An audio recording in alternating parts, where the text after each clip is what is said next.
मुजफ्फरपुर जिले में संयुक्त किसान मोर्चा की मांगों पर अखिल भारतीय किसान मजदूर सभा द्वारा जिलाधिकारी कार्यालय के बाहर 1 दिवसीय धरना दिया गया। धरना का मुख्य कारण बिजली संशोधन बिल अध्यादेश 2022 रद्द करने, गरीबों को 300 यूनिट मुफ्त एवं सस्ते दर पर बिजली देने, स्मार्ट प्रीपेड मीटर लगाना बंद करने एवं भूमिहीनों को 5 डिसमिल जमीन देने के सवाल पर मांग की गयी। किस चीज को लेकर जी, आज संयुक्त किसान मोर्चा की मांगों पर अखिल भारतीय किसान मजदूर सभा मुजफ्फरपुर जिला कमेटी की ओर से जिलाधिकारी मुजफ्फरपुर के समक्ष जो कॉर्पोरेट प्रस्त जन विरोधी गरीब विरोधी जो नीतियां हैं, जो बिजली बिल अध्यादेश 2022 की कड़ी है स्मार्ट प्रीपेड मीटर लगाना, जो ये बिल्कुल गलत कदम है और इसको वापस लिया जाए और पुरानी व्यवस्था जो बहाल रखा जाए, ये सवाल है। दूसरा है कि तमाम गरीबों को मुफ्त बिजली देनी चाहिए कि आज सुबह से शाम तक गरीब चाय पत्ती और चीनी का जिस समय इस्तेमाल करते हैं सुबह उठ करके, उस समय से ये गरीब जीएसटी के रूप में टैक्स के पैसा देते हैं, सरकार को देते हैं। सुबह से शाम तक चाय पीने से शुरू करते हैं आप, और सुबह से शाम तक आप बच्चों के लिए कपड़ा खरीदें, चप्पल खरीदें, जूते खरीदें, कुछ भी खरीदें, आप पेंसिल खरीदें, किताब खरीदें, तमाम चीजों पर जनता टैक्स देती है। और आज जनता को सुविधा के नाम पर ये सरकार सारी सुविधाएं जनता को बंद करते जा रही है, गरीबों को बंद करते जा रही है। इसलिए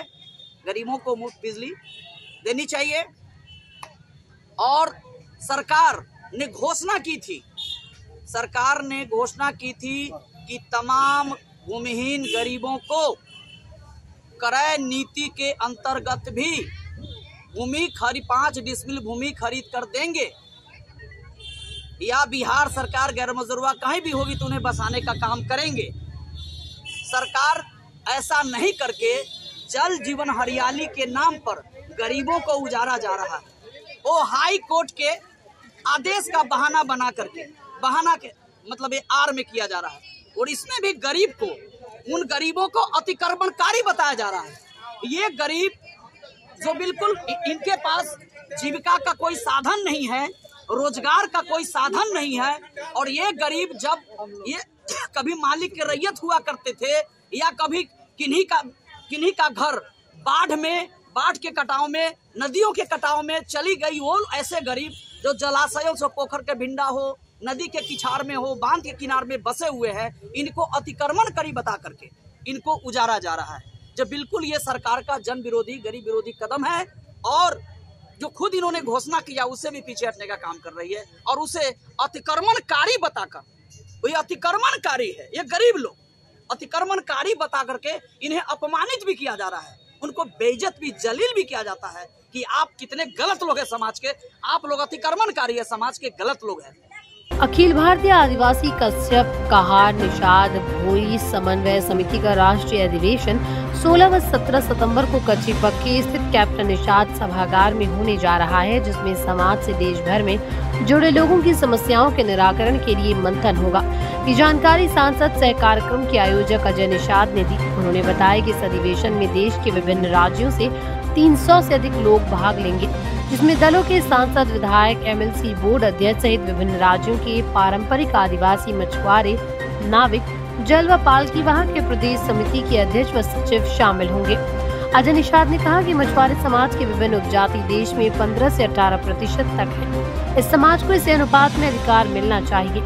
नरेंद्र मोदी से बहुत आस है कि वो इस समाज के उत्थान के लिए काम करेंगे। साथ ही राष्ट्रीय समन्वयक राजाराम ने कहा कि हमारे समाज की मांग है कि योग्य, कर्मठ, अनुभवी लोगों को अपने अपने क्षेत्रों से टिकट मिले, जो चुनाव नहीं लड़ सकते, उनके प्रतिनिधित्व के लिए सरकार विभिन्न बोर्ड में इनका नाम प्रस्तावित करे।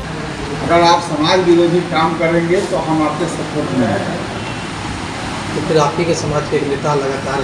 कहते हैं कि वो समाज का काम चल रहा है, इसके बारे में विस्तार से ये बताएंगे, क्योंकि मेरा काम यहाँ पर आयोजन करना है कि जितने भी हमारे लोग आए हैं सब अतिथि में,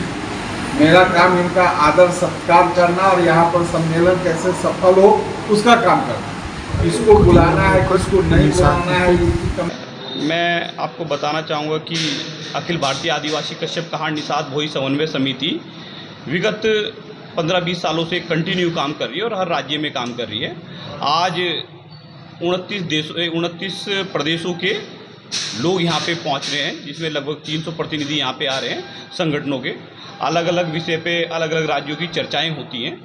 और जिसमें हमारा सारा कंक्लूजन जो लास्ट में निकलता है उसका हम प्रधानमंत्री जी को लेटर लिख के अपनी चीज़ों से अवगत कराते हैं कि क्या समस्याएं हैं मछुआरों की, क्या समस्याएं हैं मलाओं की यहाँ पे। और आज हम चूँकि बिहार में हैं, बिहार में अभी एक आप सवाल अभी पूछ रहे थे कि आपने एक कथाकथित नेता हैं जिन्हें आपने बुलाया नहीं है या क्या कारण है कि उन्हें नहीं बुलाया। तो मैं आपके माध्यम से ये मैं बता दूँ कि ये एक लड़ाई है पांडवों के और कौरवों के बीच में, और हम अपने आप को पांडव मान रहे हैं। पांडव इसलिए मान रहे हैं क्योंकि हम समाज का हित चाह रहे हैं, पर कुछ तथाकथित नेता अपने आप को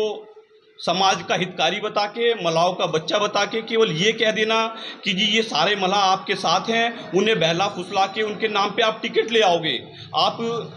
जिस दिन आपको टिकट मिले उस दिन आपने समाज के सभी युवाओं को, सभी जिन्होंने पार्टी खड़ी की, उन्हें आपने दरकिनार करके आपने 5-5, 10-10 करोड़ रुपए में वो टिकट बेच दिए गए स्वर्ण कास्ट के लोगों को। ये तकलीफ है, चाहे वो यूपी हो चाहे वो उत्तराखंड हो। आप उन तथाकथित नेताओं के बारे में जानते हैं, मैं किसी का नाम लेना चाहता नहीं इस मंच से क्योंकि ये नॉन पॉलिटिकल प्रोग्राम है, पर मैं ये जरूर बता देना चाहता हूँ कि जो ऐसे नेता हैं जो हमारे समाज के युवाओं को भ्रमित कर रहे हैं, जो यहाँ की मान भाव को भ्रमित कर रहे हैं, मातृशक्ति को भ्रमित कर रहे हैं, उसका मुंह तोड़ जवाब देने का टाइम आ गया है। और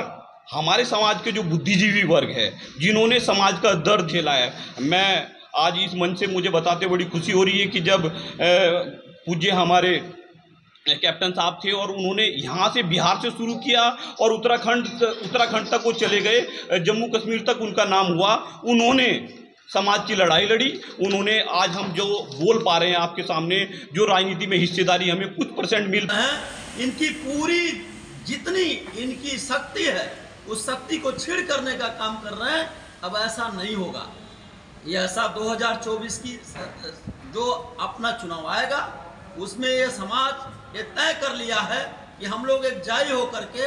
ऐसे ठगहारों के हाथ में हम लोग अब बिकने वाले नहीं हैं, न ही जाने वाले हैं। अब हम लोग एकजुट होकर के हम लोग सही दिशा चयन करेंगे। जो हम मछुआरों की बात करेगा हम उसके साथ एक मुश्त काम करेंगे उसके। अब डॉक्टर बनने का सपना करें साकार National Medical College Birgunj Nepal से। National Medical College, Birganj, Nepal, accredited by IAO and affiliated with worldwide recognized Tribhuvan University, listed in WHO.